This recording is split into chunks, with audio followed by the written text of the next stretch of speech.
48 hours on from his Paris meeting with Emmanuel Macron, Rishi Sunak was on his way to San Diego for talks with US President Joe Biden and Australian Prime Minister Anthony Albanese.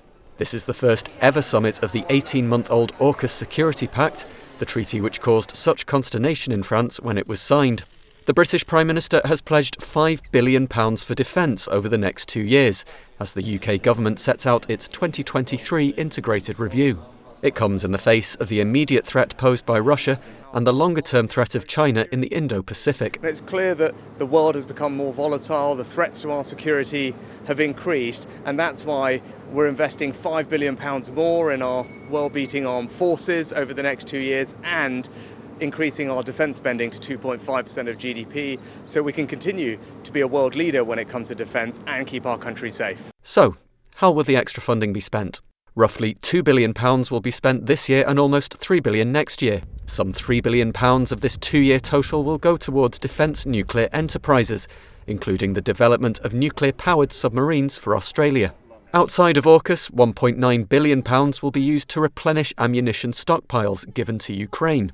There's also a doubling of funding for the government-wide China Capabilities Programme, focusing on Mandarin language training and diplomatic skills. And more positively from the government, following a weekend row over BBC impartiality which saw Gary Lineker suspended from presenting duties, an extra £20 million has been allocated to the BBC World Service to maintain its 47-language service and help tackle disinformation from hostile states. From today, a new National Protective Security Authority within MI5 will give expert advice to UK businesses and organisations on how to counter foreign spies. So, is this extra funding sufficient? Well, in 2020, the UK's defence spending equalled 2% of GDP.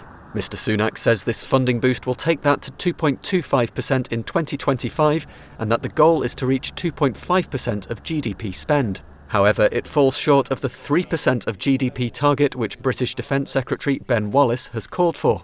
The last year has seen the military budget squeezed by Vladimir Putin's invasion of Ukraine and subsequent high inflation. Labour says the government's tightening of public purse strings is nothing new. We're actually spending less as a percentage of GDP on defence than we did under the last Labour government. I mean, Labour will always take the security of our nation as our number one priority. So look, extra investment is welcome, of course it is, but it does come off on the back of quite severe squeezes in defence expenditure under the Conservatives these last 13 years. The government's announcement has faced more stinging criticism from its own backbenchers, with the Conservative chair of the Defence Select Committee, Tobias Ellwood, saying that Russia and China will be breathing a sigh of relief and warning that the next couple of years will be very dangerous indeed.